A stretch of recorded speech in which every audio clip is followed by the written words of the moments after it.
Shalom Bapak Ibu Saudara-saudari kekasih Tuhan.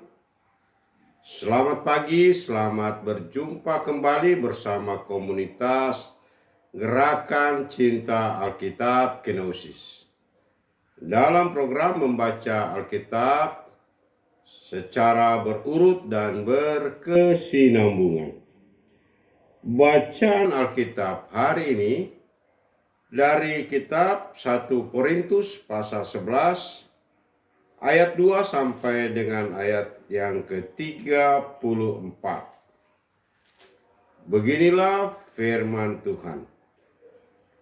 Hiasan kepala wanita. Aku memuji kamu, sebab dalam segala sesuatu kamu tetap mengingat aku dan teguh berpegang pada ajaran yang kuteruskan kepadamu. Namun, aku mau supaya kamu mengetahui hal ini, yaitu kepala dari tiap-tiap laki-laki ialah Kristus. Kepala dari perempuan ialah laki-laki, dan kepala dari Kristus ialah Allah. Tiap-tiap laki-laki yang berdoa atau bernubuat dengan kepala yang bertudung menghina kepalanya. Namun, tiap-tiap perempuan yang berdoa atau bernubuat dengan kepala yang tidak bertudung menghina kepalanya, sebab ia sama dengan perempuan yang dicukur rambutnya. Sebab jika perempuan tidak mau menudungi kepalanya, haruslah ia juga menggunting rambutnya. Namun, jika bagi perempuan adalah penghinaan bahwa rambutnya digunting atau dicukur, haruslah ia menudungi kepalanya. Sebab laki-laki tidak perlu menudungi kepalanya. Ia menyinarkan gambaran dan kemuliaan Allah. Namun, perempuan menyinarkan kemuliaan laki-laki. Sebab laki-laki tidak berasal dari perempuan, tetapi perempuan berasal dari laki-laki. Lagi pula, laki-laki tidak diciptakan karena perempuan, tetapi perempuan diciptakan karena laki-laki. Sebab itu, perempuan harus memakai tanda wibawa kepalanya oleh karena para malaikat. Sekalipun demikian, dalam Tuhan tidak ada perempuan tanpa laki-laki dan tidak ada laki-laki tanpa perempuan. Sebab sama seperti perempuan berasal dari laki-laki, demikian pula laki-laki dilahirkan oleh perempuan dan segala sesuatu berasal dari Allah. Pertimbangkanlah sendiri, patutkah perempuan berdoa kepada Allah tanpa menudungi kepalanya? Bukankah alam sendiri menyatakan kepadamu bahwa adalah kehinaan bagi laki-laki jika ia berambut panjang, tetapi bahwa adalah kehormatan bagi perempuan jika ia berambut panjang? Sebab rambut diberikan kepada perempuan untuk menjadi penudung. Namun, jika ada orang yang mau membantah, kami maupun jemaat-jemaat Allah tidak mempunyai kebiasaan yang demikian. Kebiasaan-kebiasaan yang salah dalam perjamuan Tuhan.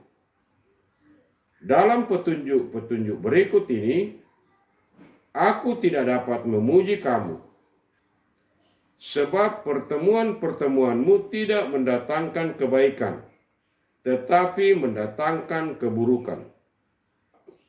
Sebab pertama-tama aku mendengar bahwa apabila kamu berkumpul sebagai jemaat, ada perpecahan di antara kamu, dan hal itu sedikit banyak aku percaya. Sebab di antara kamu harus ada pihak yang berbeda-beda, supaya nyata nanti siapa di antara kamu yang tahan uji. apabila kamu berkumpul bukan untuk makan perjamuan Tuhan. Sebab pada perjamuan itu tiap-tiap orang memakan dahulu makanannya sendiri, sehingga yang seorang lapar dan yang lain mabuk. Apakah kamu tidak mempunyai rumah sendiri untuk makan dan minum?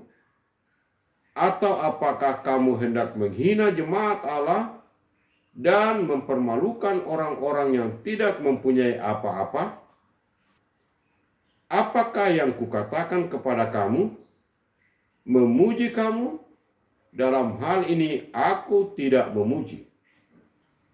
Sebab apa yang telah kuteruskan kepadamu telah aku terima dari Tuhan, yaitu bahwa Tuhan Yesus pada malam waktu ia diserahkan mengambil roti, dan sesudah ia mengucap syukur, ia memecah-mecahkannya dan berkata, "Inilah tubuhku yang diserahkan bagi kamu. Lakukanlah ini sebagai peringatan akan aku."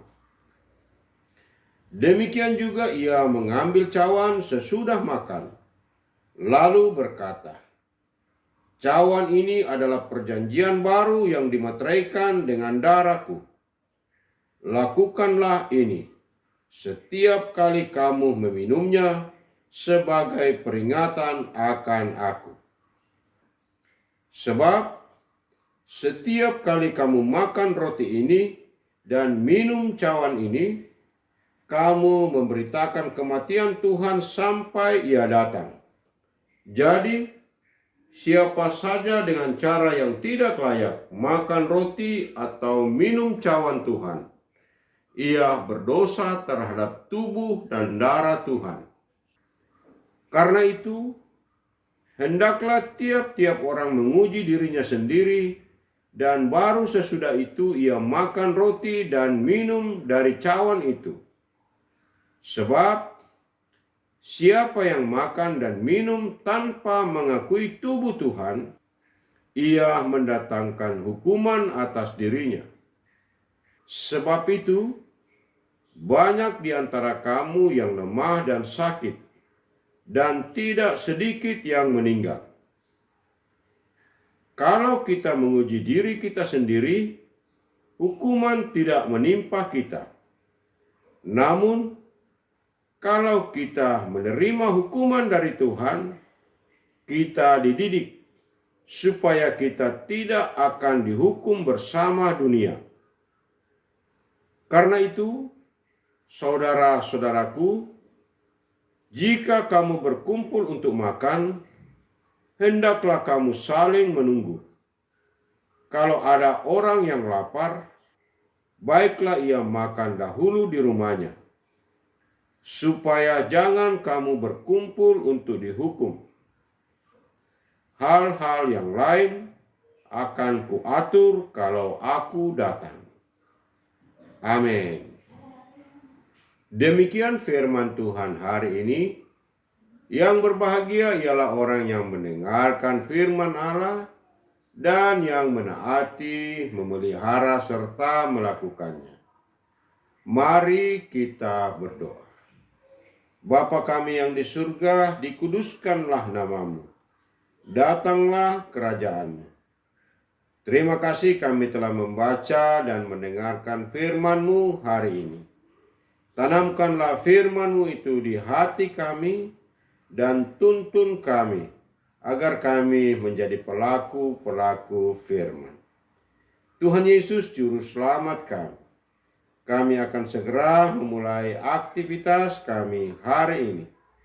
Berkati dan lindungilah kami dalam menjalankan tugas, tanggung jawab, dan kewajiban kami hari ini, agar kami dapat mengerjakannya dengan baik dan menjadi kemuliaan bagi nama Tuhan.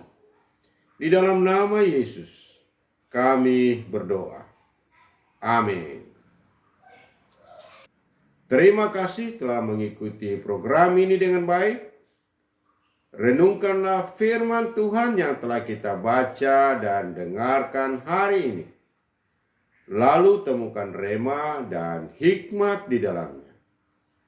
Marilah kita memasuki hari ini dengan hati yang bersuka cita, penuh semangat, dan dalam segala keadaan tetaplah teguh dalam iman, pengharapan, dan kasih. Selamat beraktivitas dan soli Deo Gloria. Amin.